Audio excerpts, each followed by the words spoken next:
neovaskularisasi.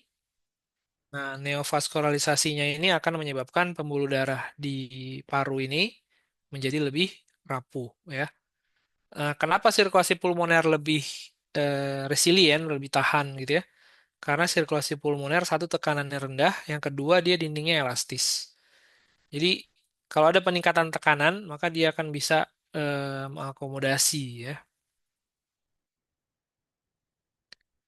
Ya, yang lain tadi kalau ada misalnya infeksi atau kalau misalnya ada penyebaran tumor, maka dia bisa erosi, ya, dan erosinya bisa ke arteri pulmoner atau arteri apa aja sebenarnya. Kemudian yang lebih jarang ada pseudoaneurisma. Nah, ini macam-macam penyebabnya, ya, bisa karena tadi ya, tekanan hipertensi pulmoner gitu misalnya bisa, ya, atau memang ada aterosklerosis juga bisa, dan kalau ada darah yang masuk ke bronkus dan ke alveolus, ya, dari tempat lain.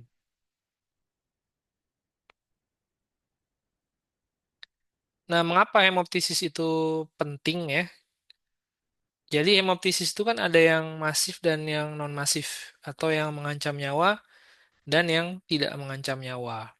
Jadi masalah utama pada hemoptisis itu adalah kemungkinan terjadinya asfiksia.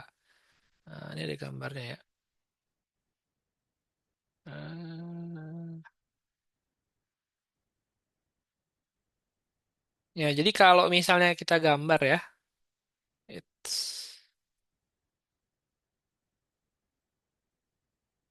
misalnya kita gambar, oh, bisa juga.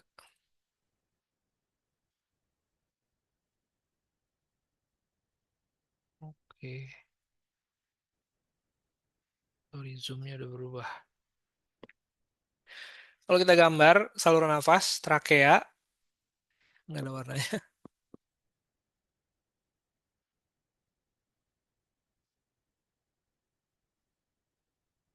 Oh, warnanya putih. Pilih warnanya yang mana? Nggak bisa,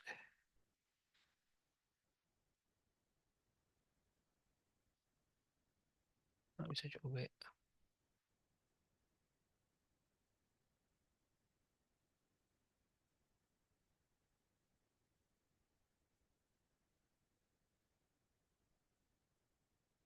Ya, ini kalau misalnya ini saluran napas, ya, di trakea, di bronkus, ya, bronkus utama kanan, bronkus utama kiri, cabang-cabang lagi, cabang-cabang lagi, cabang-cabang lagi, ya. Nah, saluran napas itu kan ada dua, ya. Satu, ada yang zona konduksi. Tugasnya cuma menghantarkan udara, ya, dari luar sini sampai ke alveolus, ya, atau sampai ke bronkiolus respiratorik lah. Jadi fungsinya cuma menghantarkan udara. Dia tidak terlibat dalam pertukaran gas. Yang kedua ada zona respirasi, ya. Jadi tugasnya dia melakukan pertukaran gas. Ya, intinya dia alveolus lah, dari bronkiolus respiratorik, ductus alveolaris, saccus alveolaris, ya. Nah, volume dari eh, saluran nafas ini penting, ya.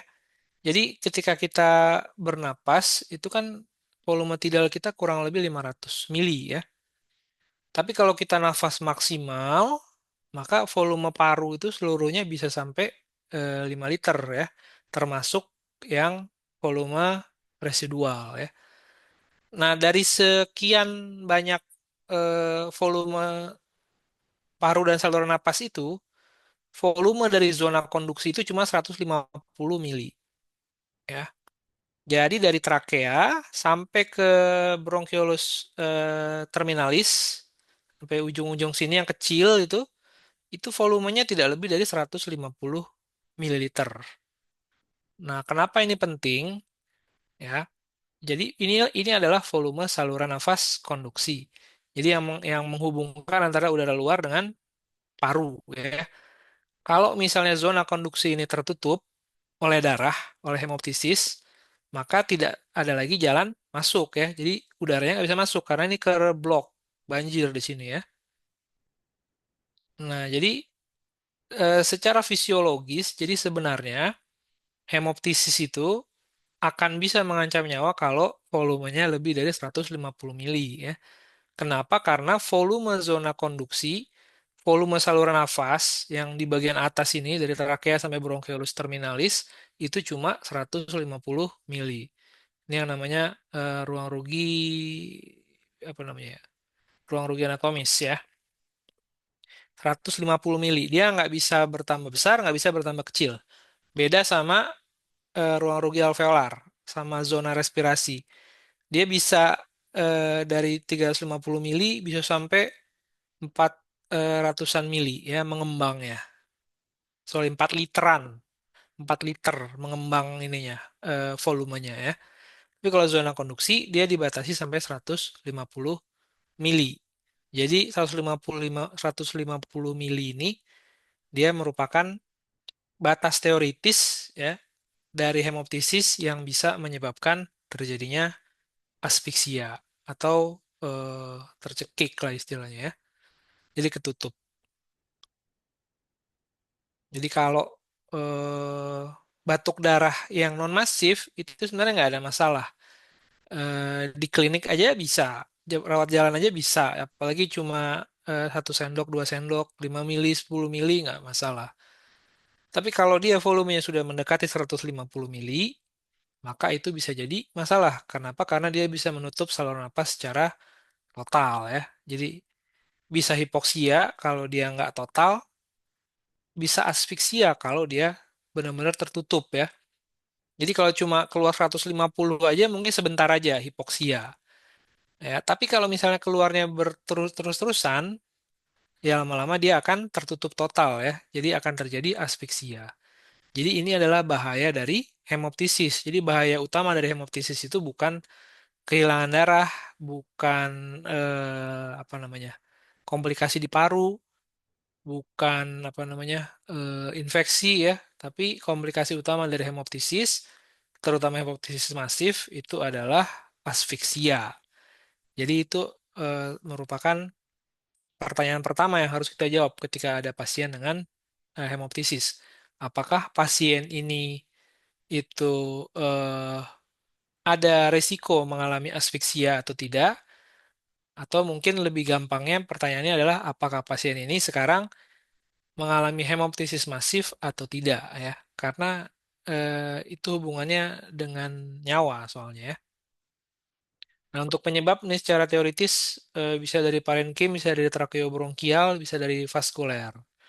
Bisa juga dikelompokkan menjadi infeksius, non-infeksius ya. Infeksi misalnya karena TB paling sering, misalnya karena pneumonia, abses paru, aspergillosis, cystic fibrosis, bronkiektasis, ya kemudian bisa karena eh, infeksi yang lain ya, infeksi bahkan infeksi yang remeh-remeh misalnya bronkitis itu juga pasiennya bisa datang dengan keluhan hemoptisis ya. Kelainan jantung itu juga bisa menyebabkan pasien hemoptisis terutama kelainan katup ya, terutama kelainan katup mitral. Pasien dengan edem paru itu juga bisa mengeluh batuk darah walaupun dia lebih ke arah pink frothy sputum. Jadi dahaknya itu atau dahaknya itu berbusa-busa dan warnanya merah muda ya. Emboli paru juga bisa emboli paru tapi non infeksius ya. Non infeksius yang paling sering tentu saja adalah kanker paru ya, diikuti dengan foreign body, kemudian trauma ya mungkin ya. Untuk vaskuler paling sering adalah emboli paru ya. Kalau yang lain-lain ini relatif jarang. Misalnya kalau elevated pulmonary venous pressure, misalnya pada SPKS, itu agak jarang dia sampai menyebabkan hemoptisis ya. Jadi dia hemoptisis itu banyak penyebabnya, bukan cuma TB paru, ya. Dari infeksiusnya aja dia bisa TB, bisa pneumonia, bisa abses, bisa bronkiektasis, bisa aspergillosis ya. Dari yang non-infeksius bisa keganasan, kemudian bisa emboli paru, ya. Kemudian bisa foreign body, jadi ada benda asing. Dari vaskuler tadi PE ya, emboli paru dan malformasi AV. Kemudian nanti dari autoimun juga bisa ada namanya, aduh saya lupa namanya, ya. Churg-Strauss syndrome kalau nggak salah. Jadi perdarahan di arteri pulmoner ya, dia karena dia sifatnya sistemik dia jadi kanan kiri, tapi itu relatif jarang memang. Praktisnya kalau kita di klinis, kalau pasien ada batuk darah, ya kita harus work up ke arah dua ini ya. Nanti tergantung gambarannya kayak gimana. Tapi intinya kita harus work up untuk menyingkirkan infeksi dan satu lagi menyingkirkan keganasan ya. Itu hampir mungkin bisa dibilang 80%-an kasus hemoptisis mengarah ke dua kausa itu. Jadi manajemennya yang pertama tadi harus dipastikan ini benar hemoptisis atau enggak. Kemudian pertanyaan kedua ini mengancam nyawa atau tidak ya. Baru sisanya yang lain. Yang lain ini bisa ditunda sampai beberapa hari ke depan ya. Tapi yang pertama yang kedua ini kita harus bisa mengenali on the spot. Jadi benar hemoptisis atau bukan. Yang kedua, kalau benar hemoptisis, apakah dia mengancam nyawa atau tidak ya. Jadi ini ada hemoptisis, ada pseudohemoptisis. Jadi kalau yang pseudohemoptisis itu bisa dari saluran cerna misalnya, atau bisa juga dari saluran napas bagian atas, epistaksis ya. Jadi dia mengalami mimisan, tapi kemudian mungkin mimisannya di bagian dalam, terus ketelan di luar. Nah, ketelan ke dalam, terus dia batuk ya. Tapi biasanya bisa dibedakan antara mimisan dengan hemoptisis. Hemoptisis dari saluran napas bawah, sedangkan kalau epistaksis itu dari saluran napas bagian atas ya. Nah, ya rasanya beda di pasiennya. Jadi di apa? Ditanyakan ya. Nah, jadi yang juga sering nanti ketukar adalah hemoptisis dengan hematemesis ya. Hemoptisis dari saluran napas bagian bawah, hematemesis berarti dari saluran cerna ya. Biasanya kalau hematemesis itu akan ada perasaan mual sebelum dia muntah dan setelah muntah pun akan ada rasa semacam rasa nyeri atau rasa nggak enak di lambung dan di esofagusnya ya. Kemudian isinya eh, kalau hemoptisis itu biasanya ada penyakit paru, sedangkan kalau hematemesis ya ada gangguan pencernaan, misalnya sering sakit mah, sering GERD ya, gastritis. Kemudian hemoptisis biasanya menyebabkan aspeksia, kalau hematemesis biasanya tidak ya. Jadi kalau ada sesak biasanya hemoptisis.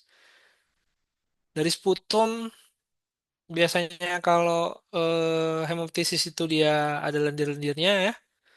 Kemudian bisa darah segar yang keluar, bisa juga darah beku sedikit-sedikit.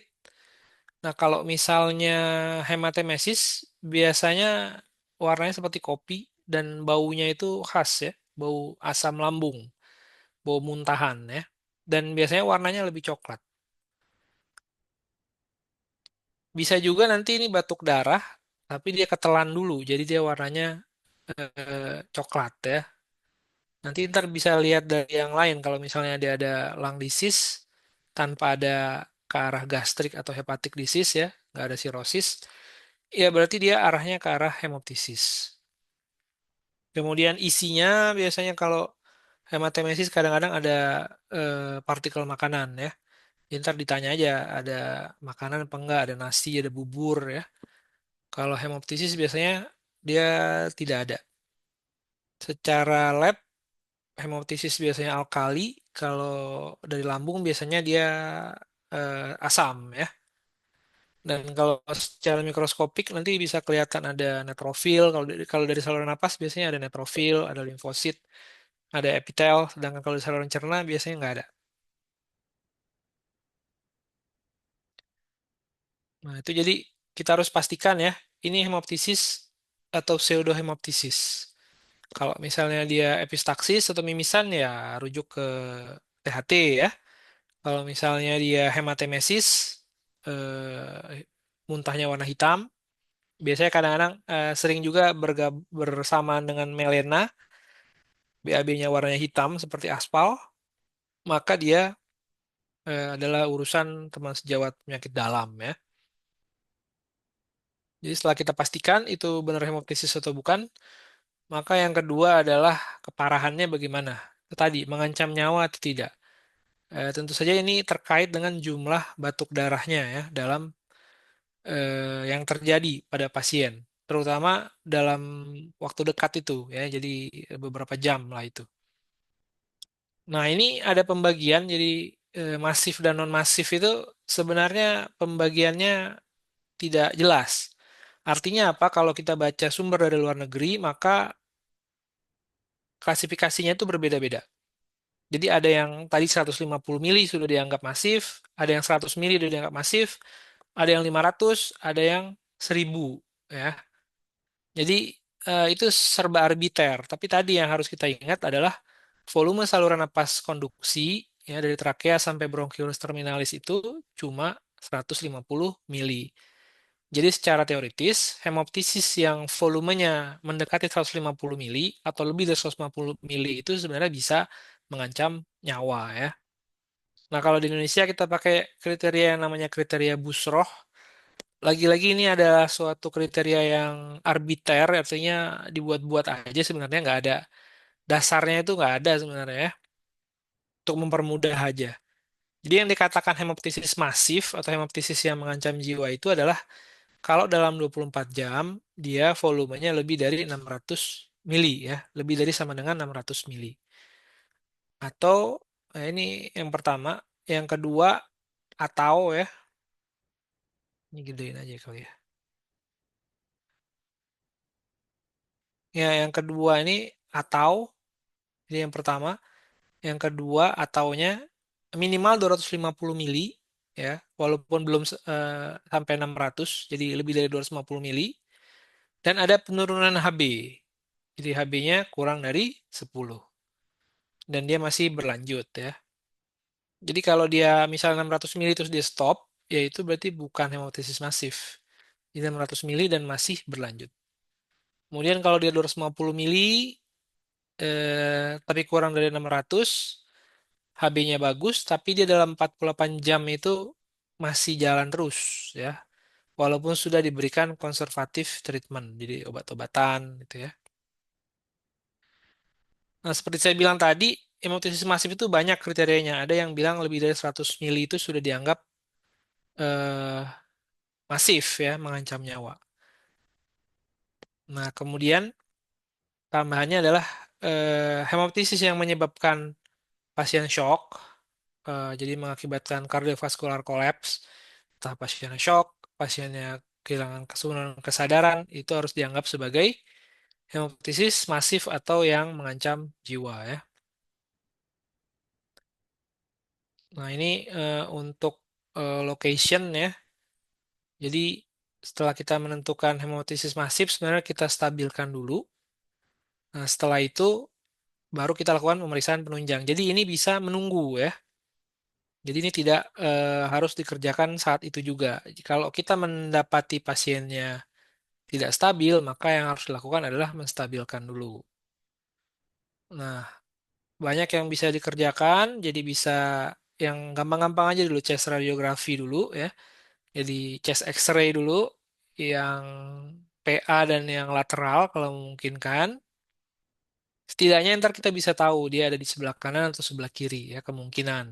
Kalau ada kelainannya di atas, di tengah, atau di bawah.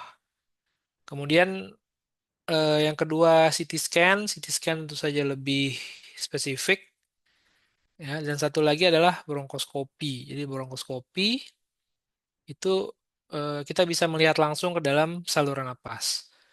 Cuma kalau bronkoskopi memang dia lebih bagus menemukan penyebab hemoptisis itu berupa ini ya, berupa kelainan di saluran napas. Misalnya ada tumor, ada infeksi ya, ada apa namanya jamur gitu. Tapi kalau kelainan vaskuler yang menyebabkan batuk darahnya kelainan vaskuler, eh, maka dia nggak bisa eh, menemukan itu ya. Jadi cuma menemukan perdarahan aja, tapi sumbernya di mana bisa nggak kelihatan. Jadi memang di awal itu bagusnya kita kerjakan radiologinya dulu, yang non-invasifnya dulu. Jadi kita kerjakan chest X-ray dulu, kemudian CT scan kalau memungkinkan. Nanti dari panduan radiologi itu kita bisa lakukan kalau memang ada kelainan dugaan kelainan di dalam bronkus, jadi endobronkial istilahnya, maka kita bisa teruskan dengan bronkoskopi. Tapi kalau misalnya nggak kelihatan ada kelainan endobronkial dari CT scan dan dari eh, fototorak, maka kita bisa lanjut ke CT angio ya. Jadi untuk menentukan asal vaskulernya dari mana. Nah, ini clinical approach-nya. Jadi sebenarnya yang pertama itu yang terpenting adalah kalau dia misalnya masif ya, maka kita stabilisasi. Tapi kalau dia tidak masif, artinya biasa-biasa aja, pasiennya juga bagus, bisa ngomong, tidak dalam keadaan shock ya, maka kita harus tentukan ini ya, jadi durasi, frekuensi, dan volume dalam 24 jam untuk menentukan tadi dia ini mengancam jiwa atau enggak. Kita harus tahu umurnya ya, kalau masih muda arahnya ke arah infeksi. Kalau lebih tua, lebih dari 45 tahun, apabila apalagi ada riwayat merokok, maka lebih ke arah ke keganasan. Kemudian kalau ada riwayat TBC sebelumnya, jangan lupa ada kemungkinan ada fungus ball. Kalau ada riwayat kardiovaskuler, ada imobilisasi, ada penggunaan oral kontraseptif atau riwayat surgery, riwayat bedah, bisa jadi dia emboli paru ya. Kalau ada riwayat prosedur diagnostik sebelumnya ya jangan-jangan iatrogenik. Misalnya pasca bronkoskopi gitu ya. Pasca bronkoskopi kemudian dilakukan biopsi terus besoknya hemoptisis ya itu kemungkinan karena diagnostiknya. Kemudian riwayat penyakit penyakit hemostasis ya misalnya hemofilia gitu ya atau penggunaan warfarin, heparin itu juga bisa menyebabkan terjadinya batuk darah. Physical exam-nya ya nggak spesifik, tapi kalau misalnya sampai terjadi eh, atelektasis sebelah ya berarti suara napasnya akan menghilang ya.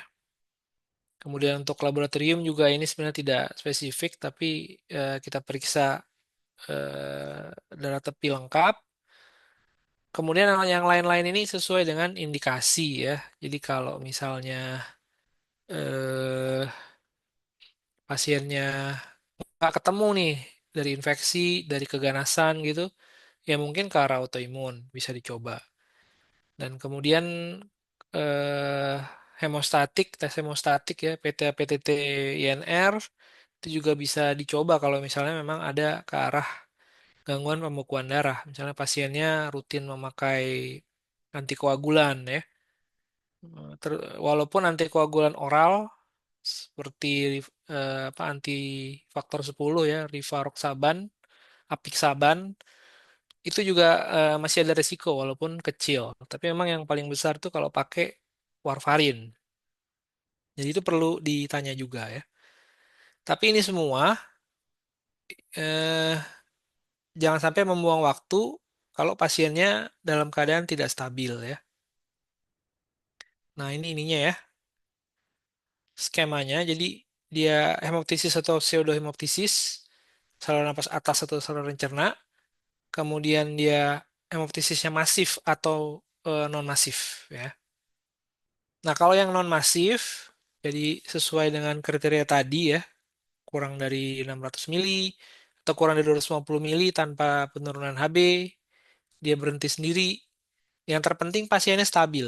Jadi tidak ada gejolak hemodinamik ya, tidak shock, tidak hipoksia, tidak penurunan kesadaran, maka bisa dilanjutkan dengan analisis mendetail dan pemeriksaan fisis ya. Jadi ini biasanya pasien rawat jalan. Ya, yang paling gampang yang pertama foto torak dulu. Jadi foto torak nanti gambarannya bisa ada infiltrat ya. Kalau infiltrat berarti arahnya ke arah keganasan.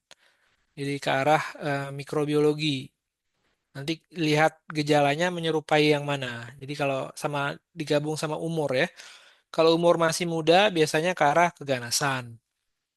Ke arah infeksi, sorry. Jadi ke arah TBC, ke arah pneumonia, abses paru itu kan semua akan kelihatan dengan jelas di chest X-ray ya. Maka kita berikan obat-obat berupa antibiotik atau OAT sesuai dengan kecurigaan kita. Kalau gambaran foto toraknya itu massa, maka lanjut ke CT scan.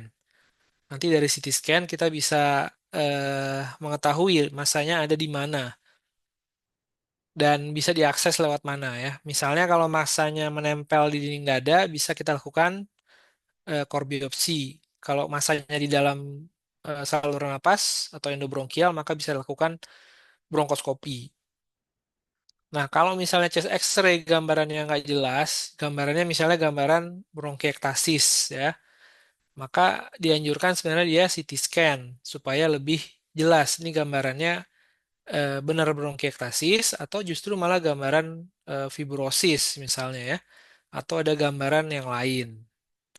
Misalnya ada sarkoidosis atau ada eh, gambaran-gambaran dari pleura misalnya ya. Jadi ujung-ujungnya kalau CT scan, kalau batuk darah, foto torak dulu, kemudian mengarah kemana, lakukan pemeriksaan tambahan, misalnya mikrobiologi. Kalau misalnya masih nggak jelas atau nggak sembuh ya, jadi disangka TB, disangka TBC karena ada eh, apa namanya konsolidasi inhomogen di paru bagian atas sebelah kiri misalnya. Diperiksa dahak nggak ada dahaknya, ya udah dianggap TB kan, diobatin selama sebulan atau 2 bulan. Tapi dia batuk darahnya masih jalan terus dan pasiennya kondisinya tambah jelek, misalnya berat badannya turun, makin turun ya, makin lemas. Ya itu kita harus evaluasi. Jadi benar jangan-jangan bukan TBC. Jadi kita rujuk untuk CT scan ya. Kalau dari awal gambarannya sudah massa, maka lanjut ke CT scan ya. Jadi hemoptisis itu pemeriksaan dan terapinya itu tergantung dari etiologinya, ke arah mana etiologinya ya. Ini bukan berarti semua pasien hemoptisis diberikan asam tranexamat, kan gitu biasanya ya. Nah ini gambaran radiologinya yang pertama ini tentu saja ada gambaran infiltrat dan konsolidasi inhomogen di paru bagian atas ya. Jadi kalau pasiennya masih muda, eh, gejalanya khas misalnya atau gejalanya mengarah ke TBC ya, kemungkinan ini adalah suatu TBC atau pneumonia. Apalagi ini ada kavitasnya ya. Kemudian yang sebelah kanan ini ada gambaran kavitas dengan air fluid level. Ini adalah gambaran dari apa namanya abses paru ya. Jadi ini juga bisa menyebabkan terjadinya batuk darah. Nah, yang tidak jelas yang kayak gini ya, ini dibilang infiltrat nggak juga, dibilang massa juga nggak jelas juga ya. Tapi di sini kita lihat secara sekilas itu ada banyak bulatan-bulatan kecil ya. Ini kalau kita lihat ya di sini ada banyak bulatan-bulatan kecil seperti cincin dan ini ada gambaran seperti jalan kereta api ya. Di sini juga banyak apa namanya bulatan-bulatan. Ini adalah gambaran gambaran bronkiektasis. Kalau kita lihat di sini bronkiektasisnya dia ada di kanan sama ada di kiri. Nah, yang kayak begini biasanya kasusnya khusus nih. Ya, dia bisa bronkiektasis karena berbagai hal. Kalau karena TB atau TBC, biasanya di satu tempat aja, biasanya di sini aja gitu ya. Tapi ini di kanan dan di kiri, maka kita perlu periksa CT scan untuk menentukan ini kira-kira eh, penyakit interstisialnya ke arah yang mana ya. Atau jangan-jangan dia suatu cystic fibrosis misalnya ya. Jadi ini eh, gambaran yang tidak jelas. Ya, semua ini jadi bisa menyebabkan hemoptisis, bukan yang ini aja yang bisa hemoptisis ya. Ya kalau ini jelas ya, ini ada gambaran pungus bol. Jadi ini dia dulu pernah TBC kan, ada kavitas di sini. Kavitasnya awalnya kosong, tapi karena ada investasi aspergillus, Ya, ini tumbuh jamurnya. Jadi dia membentuk gambaran yang namanya air crescent. Jadi ini aspergilloma biasanya ya. Bukti dia pernah tuberkulosis ini dia kalau kita lihat di sini sinus costoprenicusnya tumpul ya. Mungkin dulu pernah ada cairan atau gimana ya. Kemudian yang kedua ini jelas ini ada massa ya, ada massa di paru. Maka ini arahnya ke arah keganasan. Kalau kita lihat foto toraknya juga dia ini ya, apa namanya? Lebih hitam dibanding yang lain. Nah, yang ini juga gambaran yang tidak jelas tapi ini juga sama. Ini ada gambaran bulat-bulatnya di sini ya. Jadi ini kemungkinan suatu bronkiektasis. Nah, ini gambaran yang seperti ini kan nggak jelas nih. Jadi kalau yang ini sebaiknya dilakukan CT scan ya. Yang ini juga di CT scan. Ya, yang ini juga sebenarnya. Tapi bisa aja juga langsung dikasih obat anti jamur ya. Sayangnya obat anti jamur di sini banyak yang tidak tersedia. Jadi kalau aspergillus itu dia harus pakai minimal itraconazole. Tapi itraconazolenya nggak ada. Atau voriconazole ya kalau ada. Yang ada di sini cuma ada fluconazole. Sayangnya fluconazole nggak bisa untuk aspergillus, cuma bisa untuk Candida ya. Jadi yang kayak gini nggak bisa diobati dengan menggunakan fluconazole. Dia minimal harus itraconazole. Saya juga bingung tuh gimana cara ngobatinnya ya. Ya, conservative approach. Jadi kalau misalnya terbukti stabil batuk darahnya ya, bukan masif, jadi kita bisa memberikan antifibrinolytik berupa asam tranexamat ya. Jadi ini obat-obatan simptomatik. Dia tidak menyelesaikan masalah, tapi setidaknya mengurangi kekhawatiran pasien. Jadi dia eh, terapinya terutama untuk yang non-masif ya, yang hemoptisis yang tidak mengancam jiwa. Kemudian yang lainnya sesuai dengan eh, indikasi. Jadi kalau memang pasiennya ada gangguan koagulasi ya kita kita reverse. Misalnya kalau pasiennya pakai heparin kebanyakan gitu, PT APTT-nya lebih dari 2 kali nilai normal ya kita reverse dengan memberikan vitamin K ya atau memberikan antiheparin misalnya. Dan obatnya di stop dulu ya. Kemudian yang ini jarang dipakai vasopressin atau desmopressin, tapi kalau mau dipakai juga bisa sebenarnya ya, terutama untuk pasien yang di ICU. Nah, kemudian antitusif, jadi ini sebenarnya eh, bisa dibilang nggak ada bukti yang kuat ya. Jadi sebenarnya kalau pada pasien hemoptisis, eh, yang pertama yang harus dilakukan itu adalah menjaga saluran napasnya tetap paten. Jadi bukan menghentikan batuknya. Karena batuk itu adalah pertahanan saluran napas ya untuk mengeluarkan sekret. Jadi kalau misalnya batuknya ditekan, maka dia akan nggak bisa keluar. Jadi nanti jadi bisa eh, apa membeku di situ ya. Kalau darahnya beku di situ ya asfiksia pasiennya. Jadi yang ini sebenarnya kalau mau dipakai ya nggak wajib juga, nggak dipakai juga nggak apa-apa. Kalau mau dipakai jangan berlebihan ya, karena lebih ke arah psikologis sebenarnya antitusif ya. Memang kelihatannya ngeri kalau batuk keluar darah ya, tapi dengan menekan batuk itu kita harus lihat ininya, lihat untung ruginya. Karena kalau terlalu banyak dikasih kodein atau dextrometorphan gitu, atau malah dikasih morfin misalnya, ya nanti refleks batuknya hilang, nanti akan kumpul di situ ya darahnya, bukunya. Nah, asam tranexamat di hemoptisis itu, jadi dia kan dia membantu pembekuan darah ya. Sekarang muncul pertanyaan, kalau dia sifatnya prokoagulan seperti itu, apa nggak bahaya meningkatkan resiko apa namanya stroke gitu, resiko emboli paru atau resiko mengalami atrial fibrilasi karena ada emboli, ada trombus gitu ya. Intinya dia meningkatkan tromboembolus apa enggak ya. Jadi dia memang kerjanya adalah menghambat plasminogen, konversi plasminogen menjadi plasmin ya. Jadi dia juga akan menghambat disolusi jadi dari clot dan menstabilkan clot dan meredius bleeding ya. Nah, asam traneksamat ini bisa diberikan oral kalau rawat jalan ya, non masif, atau IV kalau dirawat inap, atau inhalasi. Jadi yang belum tahu bisa juga diberikan inhalasi. Tapi inhalasi ini diberikan hanya pada pasien yang non masif ya. Jadi yang pasien-pasien stabil kalau udah dikasih terapi secara oral atau IV tidak ada perbaikan bisa dicoba dikasih yang inhalasi ya. Jadi tinggal ditaruh aja ampulnya itu di inhalernya, di nebulizer, kemudian di nebulisasi. Itu bisa dicoba juga.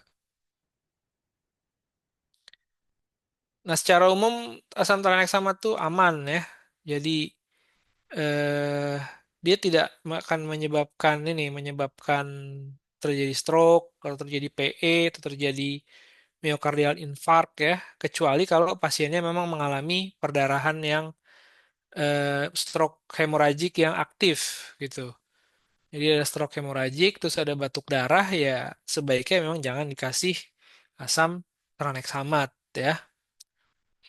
Kemudian kalau memang eh, pasiennya menggunakan obat-obatan lain yang tidak bisa di-stop, misalnya obat-obat hormonal ya, eh, terutama obat-obat kontraseptif hormonal, karena dia walaupun di-stop sekarang, efeknya masih akan berlanjut sampai beberapa minggu.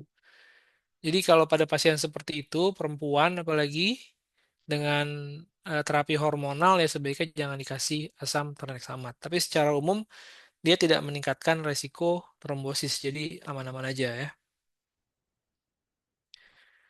Nah ini kalau hemoptisis masif, jadi kalau di hemoptisis yang non masif yang stabil tadi kita bisa tanya-tanya dulu ya, kemudian kita bisa lakukan pemeriksaan sambil jalan. Nah kalau di hemoptisis masif, anamnesis sama pemeriksaan fisisnya itu sama pemeriksaan penunjangnya itu bisa menunggu ya. Kalau pasien memenuhi kriteria hemoptisis masif, maka dia keadaannya mengancam jiwa ya. Jadi pasiennya wajib dirawat. Kalau bisa rawatnya di ICU kalau memang banyak ya. Nah, kalau pasien tidak stabil, jadi tidak stabil itu bisa pasiennya asfiksia atau hipoksia ya, saturasinya jelek, pasien dalam keadaan shock, atau pasien penurunan kesadaran. Maka pasien harus distabilkan dulu ya. Jadi obat-obatan itu nanti.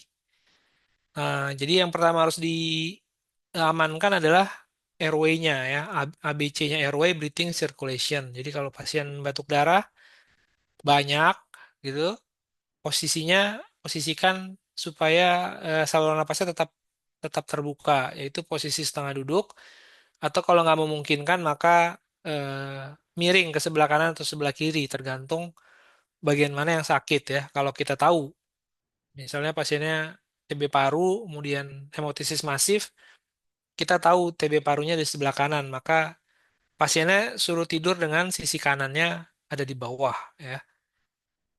Nah, kalau misalnya pasien dengan posisi seperti itu makin lama makin sesak, penurunan kesadaran ya, henti napas, ya berarti kita lakukan intubasi.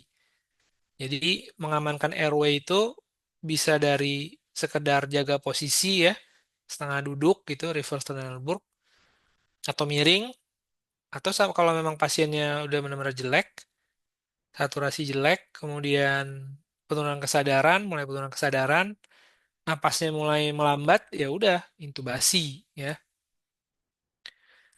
Nah kalau airway-nya udah kebuka, kita lihat saturasinya gimana ya, breathing-nya cukup apa enggak. Kalau perlu kasih oksigen. Untuk circulation, biasanya kalau cuma kehilangan darah 600 mili, 500 mili itu nggak akan bikin shock ya. Tapi tetap pasang jalur IV supaya nanti kita bisa lakukan resusitasi cairan ya. Jadi kalau bisa dirawat di ICU.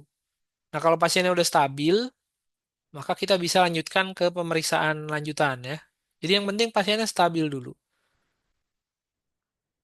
Jadi pemeriksaan lanjutan ya kita mulai dari yang non-invasif aja dulu yang paling gampang ya. CT scan, foto torak ya. Kalau bisa ya CT angio sebenarnya sekalian semuanya. Nanti nanti kita bisa lihat dari radiologi tadi lesinya itu kemungkinan ada di paru atau di parenkim atau lesinya kalau di paru biasanya dia akan juga ada di dalam bronkus ya endobronkial. Nah, kalau seperti itu maka tindakan pertamanya adalah bronkoskopi. Jadi bronkoskopi diagnostik untuk melihat sumber perdarahannya di mana dan bronkoskopi terapeutik untuk menghentikan perdarahannya ya. Jadi kan bisa langsung kelihatan tuh berdarahnya di kanan, di kiri, di atas, di bawah ya. Berdarahnya karena apa? Karena tumor ya biasanya akan kelihatan gambaran tumornya. Nah, kita bisa kasih vasokonstriktor jadi pakai adrenalin ya 1 banding 10.000. Bisa pakai balon, bisa pakai kauter, bisa pakai kryobiopsi. Pokoknya apapun untuk menghentikan perdarahannya ya. Nanti bronkoskopis eh, diagnostik dan terapeutik dilakukan bersamaan. Jadi sekalian untuk ngambil sampel kalau memungkinkan ya. Nanti terapi lanjutannya sesuai dengan etiologinya. Kalau misalnya memang ini suatu aspergilloma ya kasih obat anti jamur. Kalau misalnya ini suatu TBC ya kasih OAT. Kalau misalnya ini tumor ya di kemoterapi atau radioterapi kalau memungkinkan ya. Nah, sering dari radiologi itu nggak ada gambaran yang jelas. Jadi dia lesinya kemungkinan lesi vaskuler, maka dilakukan MSCT angio ya. Jadi CT angio nanti bisa ketahuan di mana lokasinya.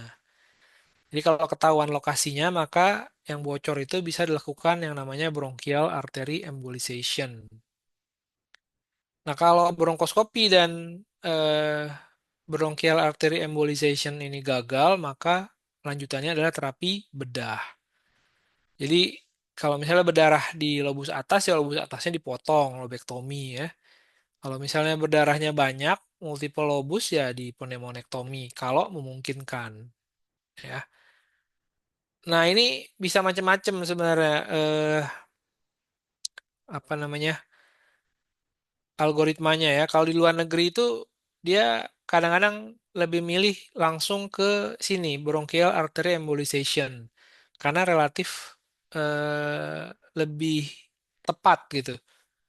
Jadi kalau ada pasien batuk darah masif distabilin, terus langsung di CT scan dan CT angio, nanti ketahuan perdarahan di mana, langsung diemboli ke tempat itu. Berhenti, baru dilakukan diagnostik yang lain, bronkoskopi ya. Tapi kalau di sini kan belum bisa kayaknya dilakukan cath lab bronchial artery embolization ya. Di Jakarta juga agak-agak susah, jadi ada persiapannya gitu, panjang persiapannya karena memang relatif lebih mahal. Maka biasanya kalau di Indonesia ya ini dulu yang turun ya. Jadi ada perdarahan, dilakukan stabilisasi, dilakukan pemeriksaan radiologi supaya sebagai panduan, baru kita turun pakai bronkoskopi. Jadi biasanya nggak langsung ujuk-ujuk di bronkoskopi ya kalau keadaannya sudah stabil ya. Apalagi kalau belum stabil karena susah ya kalau kalau ini ribet nanti. Jadi yang penting stabil dulu. Bukan berarti perdarahannya berhenti dulu ya. Yang penting pasien dalam keadaan stabil bisa dilakukan bronkoskopi dan pembiusan ya karena harus harus pakai bius. Kalau misalnya pasiennya nggak tenang, batuk-batuk, masih ada refleks batuknya gitu, itu akan sangat menyulitkan operator untuk ketemu sumber perdarahannya. Nanti cuma kelihatan merah-merah aja. Dan ini tergantung pengalaman operator ya. Kalau yang belum berpengalaman atau baru ya sebaiknya jangan dikerjakan. Ini tadi kriteria hemoptisis masif dan non masifnya. Ini jangan lupa ya. Walaupun arbiter ya. Jadi kalau ada hemoptisis pasiennya tidak stabil, penurunan kesadaran, saturasi jelek, napasnya cepat, ya berarti dia tidak stabil ya. Jadi distabilin dulu. Biasanya kalau gitu perlu masuk ke ICU. Nah, tadi ABC dia setengah duduk kayak gini atau miring ya. Kalau emang nggak bisa juga, masih jelek, saturasinya sesak, penurunan kesadaran ya dilakukan intubasi ya. Jadi sebagai dokter paru ya sebenarnya harus bisa juga intubasi. Karena kalau nunggu anestesi kan di IGD ya kelamaan mungkin ya. Jadi walaupun nggak jago-jago banget ya minimal bisa lah. Sebenarnya kalau ada bronkoskopnya lebih gampang ya. Kalau ada bronkoskop, ini ETT-nya tinggal dimasukin ke bronkoskop, terus bronkoskopnya masukin ke sini, bisa kelihatan ya, langsung dipandu, guiding. Tapi kalau di IGD kan nggak ada bronkoskop ya.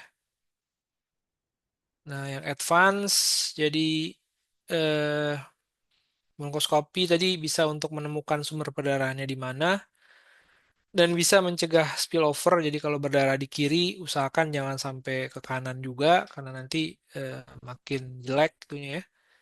Tadi terapinya bisa pakai topical vasoconstrictor, paling gampang. Tinggal campur epinefrin aja atau pakai eh, cold saline, jadi apa NaCl 0,9% dingin ya. Agak lebih canggih dikit pakai tamponet, pakai katot balon. Jadi kalau ketahuan lokasinya di mana ya di ini di apa tekan pakai balonnya. Kalau nggak ketahuan ya berarti di blok bronkus utamanya ya. Misalnya kalau kita lihat perdarahan banyak di sebelah kanan, sulit dikendalikan dengan epinefrin, maka kita blok yang sebelah kanan itu, bronkus utama kanannya kita blok ya. Atau kalau misalnya bisa kita lokalisasi ke lobus bawah misalnya ya berarti di lobus bawahnya kita blok ya, atau di lobus tengahnya. Tapi kalau banyak sekali ya di main bronkus ya, bronkus utama kanan. Jadi kita blok dulu supaya dia nggak tumpah sambil kita tunggu supaya darahnya beku ya. Nanti kita buka balonnya, baru kita lakukan eksplorasi. Cryo juga bisa kalau misalnya eh, cryo dan laser ya, kalau misalnya eh, sumber perdarahannya itu jelas dan biasanya berupa tumor. Jadi kalau tumor di cryo ya nanti kita angkat tumornya, nanti berdarah dikit lagi sebenarnya, tapi habis itu nggak lagi. Kayak laser dibakar ya, itu biasanya diangkat dulu tumornya baru baru bisa berhenti. Kalau tumornya langsung dibakar nggak akan berhenti berhenti. Tadi endovaskuler pakai bronchial artery embolization, ini harus CT angio dulu supaya ketahuan letak di mana.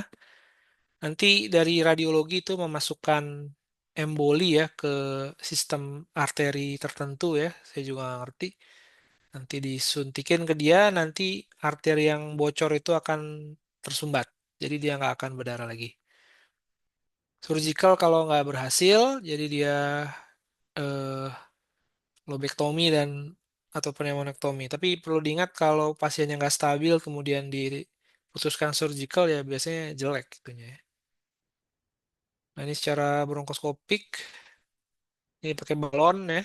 Ini balonnya, ini di bronkus utama kanan ini, di karina.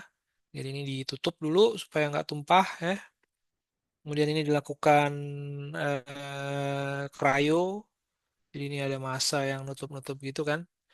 Biasanya cryo tuh kedua setelah ini ya, setelah argon plasma ini. Jadi dimatiin dulu sumber perdarahannya, ntar kalau udah agak bersih baru dicari, baru di cryo ya, dibekuin terus diangkat. Tapi cryo sendiri bisa menyebabkan perdarahan lagi ya sebenarnya. Nah ini yang ini setelah diangkat tumornya ya. Nah ini indikasi untuk perawatan ICU. Jadi kalau ada pasien dengan hemoptisis masif itu selalu mengancam jiwa, jadi kalau bisa dirawat di ICU, apalagi kalau ada gangguan pernafasan ya, jadi sesak, desat, dan butuh oksigen makin banyak, hemodinamik nggak stabil, Tadi bisa penurunan HB kurang dari 10, ada hipotensi yang butuh bolus yang besar, atau ada komorbiditas yang lain. Jadi misalnya pasien punya PPOK gitu ya, atau parunya udah diambil satu, atau ada komorbiditas di organ lain yang mengharuskan monitoring secara kontinu. Misalnya pasien dengan penyakit jantung koroner. Jadi sebaiknya kalau pasiennya kayak begitu, ya di ICU ya. Hemoptisis masif sendiri itu sebenarnya indikasi untuk perawatan ICU kalau tersedia. Jadi jangan ditahan-tahan di ruangan. Nah, ini jadi kesimpulannya, hemoptisis sering terjadi dan penyebabnya itu banyak. Bisa tadi infeksi ya dari tuberkulosis, pneumonia, abses paru, aspergillosis, bahkan bronkitis ya, bronkiektasis juga bisa sampai ke tumor paru. Yang lebih jarang bisa juga karena penyakit autoimun ya atau karena gangguan koagulasi. Nah, prinsip penanganan hemoptisis yang pertama dipastikan itu benar hemoptisis. Kemudian kita tentukan pasiennya itu hemoptisis masif atau enggak atau mengancam jiwa atau tidak. Kalau mengancam jiwa ya berarti kita stabilkan dulu pasiennya, kita rawat ICU ya. Baru kemudian kita tentukan lokasi yang mana yang berdarah, di kanan, di kiri, di atas, di bawah, dan kita tentukan penyebab dari perdarahannya ya. Kalau infeksi ya dengan pemeriksaan mikrobiologi, kalau misalnya jamur dengan pemeriksaan apa namanya tinta India ya, Giemsa atau galaktomanan. Kalau misalnya tumor ya dengan pemeriksaan histopatologi, dan setelah itu baru kita eh, terapi sesuai penyebabnya. Nah, hemoptisis bisa mengancam jiwa, jadi kalau pasiennya seperti itu, sebenarnya secara umum pasien hemoptisis semuanya rata-rata gitu ya, harus ABC-nya harus secure, jadi walaupun non-masif, posisinya jangan tidur telentang. Kalau bisa dia setengah duduk ya, atau tidurnya miring. Kemudian pasang oksigen, pasang IV line untuk jaga-jaga ya. Kalau misalnya dia memburuk oksidasinya, sesaknya bertambah, batuk darahnya makin banyak, penurunan kesadaran ya berarti harus dilakukan intubasi.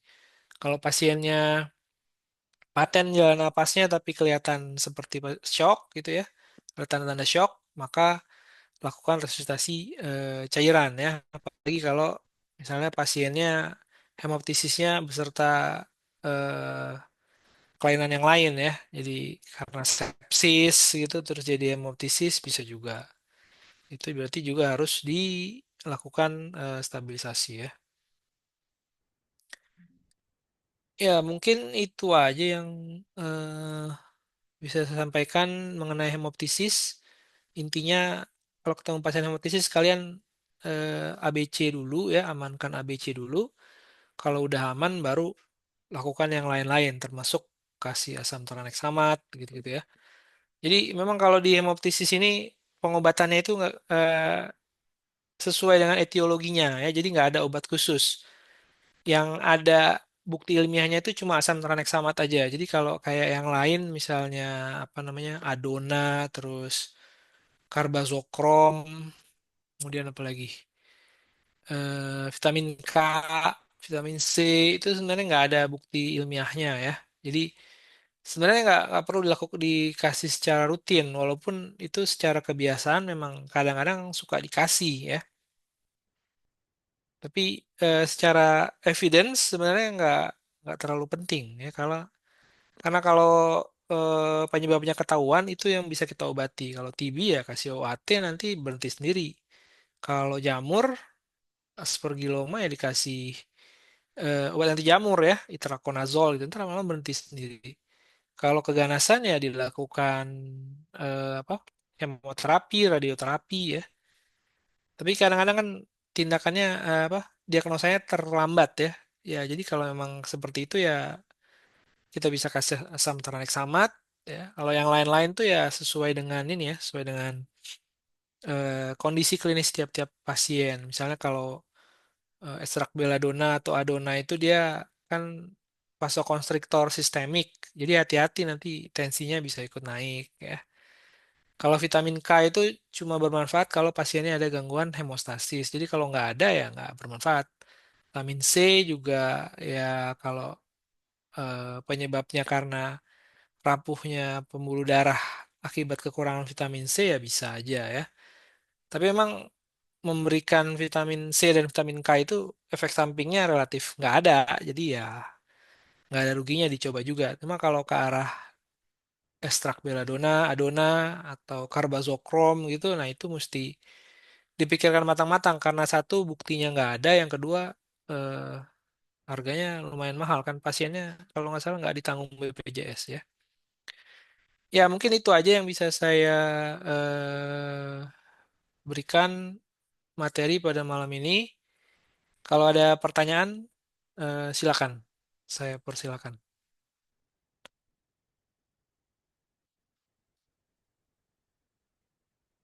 Ya agak nggak enak kan kalau cuma saya yang ngomong kan.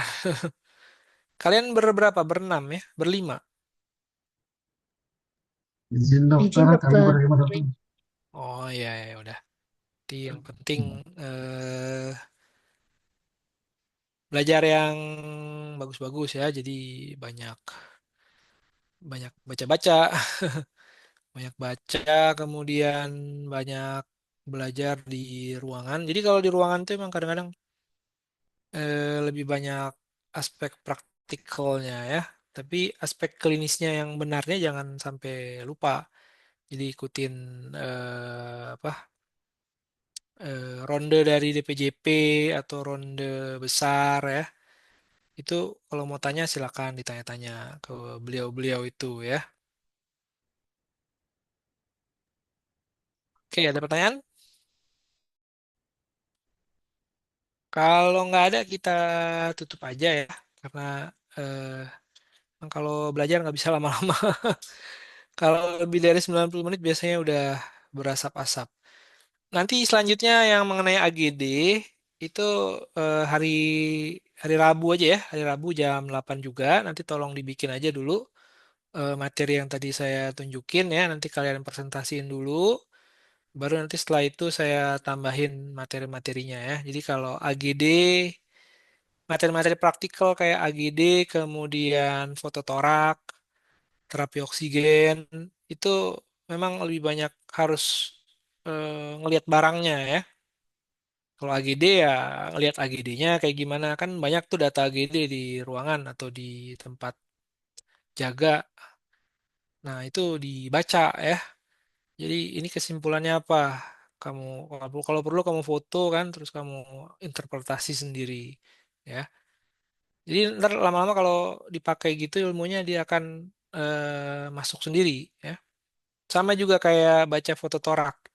Itu sebenarnya kalau dikasih teori berbusa-busa 1 jam 2 jam pun nggak akan masuk ya. Tapi kalau megang fotonya, ngelihat sendiri kan, bisa menunjukkan kelainannya di mana. Nah itu nanti akan bisa apa paham gitu. Jadi memang kalau AGD kemudian fototorak, spirometri itu harus dikerjakan ya dan harus di ini. Jadi kalian kalau di ruangan jaga ikutan ataupun jaga-jaga yang lain atau ikut laporan kasus dilihat itunya ya fototoraknya kayak gimana. Coba dibaca. Maksudnya coba baca dari kalian pribadi ya, jangan jangan lihat interpretasinya dulu ya. Jadi mungkin itu aja pesan dari saya. Selamat datang. Semoga lancar pendidikannya. Nanti kita lanjut lagi hari Rabu ya. Saya tutup aja mungkin. Mohon maaf atas kekurangan dan kesalahan. Assalamualaikum warahmatullahi wabarakatuh. Waalaikumsalam warahmatullahi Waalaikumsalam wabarakatuh. warahmatullahi Terima kasih banyak wabarakatuh. dokter. Terima kasih dokter.